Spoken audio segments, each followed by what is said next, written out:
إِنَّا أَعْطَيْنَاكَ الْكَوْثَرَ. We've given you the greatest, the most abundant good. Reached the halfway point, the 15th juz, we're in Surah Al-Kahf. And I shared with you the 22nd and the 23rd ayat of the surah. Actually, no, the 23rd and the 24th ayat of the surah. And these are surahs about the phrase, insha'Allah, that you and I say all the time. Allah says, وَلَا تَقُولَنَّ لِشَيْءٍ. Don't you dare say about something, إِنِّي فَاعِلٌ ذَلِكَ غَدًا. No doubt about it, for sure, man, I'm going to do that tomorrow. Don't say it about anything, like anything. Don't say, I'm going to do this and this in the future. For sure, man, I got this. I got this, insha'Allah. إِلَّا أَن يَشَاءَ. Except that Allah wills. That I'll do this for sure, except if Allah wills. That's the phrase that you should say. I'll do this unless Allah wills otherwise. In other words, I have full intention of doing this, and the only thing that will get in the way if Allah's plan is different from my plan.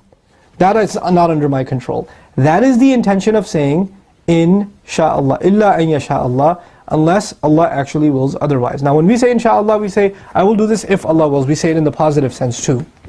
If Allah wills, this will happen, but I'm making my commitment. But you know what we've done? We've taken insha'Allah as the ultimate religious, I'm probably not going to do this. Translated, insha'Allah.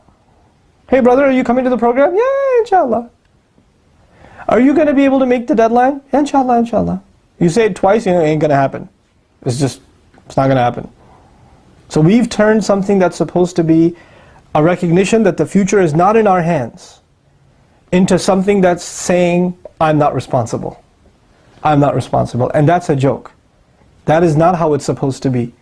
Muslims, وَالْمُوفُونَ بِعَهْدِهِمْ إِذَا عَاهَدُوا. They fulfill their promises when they make them. And if and when they get into an agreement, they stick to it. So if you have an agreement, you cannot just use insha'Allah to say, well, that's my way of saying, probably not. Don't do that.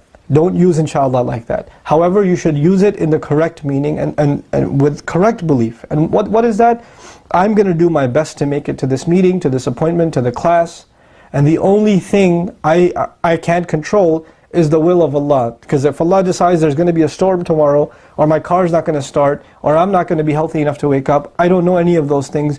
That is the mashiyah of Allah. But to the best of my efforts, I will do this. And you know, and if you show laziness on your part, Allah didn't put any obstacles in your path in doing what you said you would do, and then you turn back and say, well, I guess Allah didn't want it to happen, then you know, and Allah knows, that you're playing games with His word. And this is not something we should do. This is not something we should do. So when we say insha'Allah, it is not an acknowledgement that this might not happen. It is only an acknowledgement that things ultimately are in the hands of Allah, but we will do whatever we can to complete our word. May Allah make us a people that respect the phrases that we use every day, like alhamdulillah, like insha'Allah, like astaghfirullah, and we use them in the way that they're supposed to be used, especially insha'Allah, especially when it comes to your future, obligations and meeting the expectations that you're supposed to meet. Barakallahu li wa lakum, wassalamu alaikum wa rahmatullahi wa barakatuh.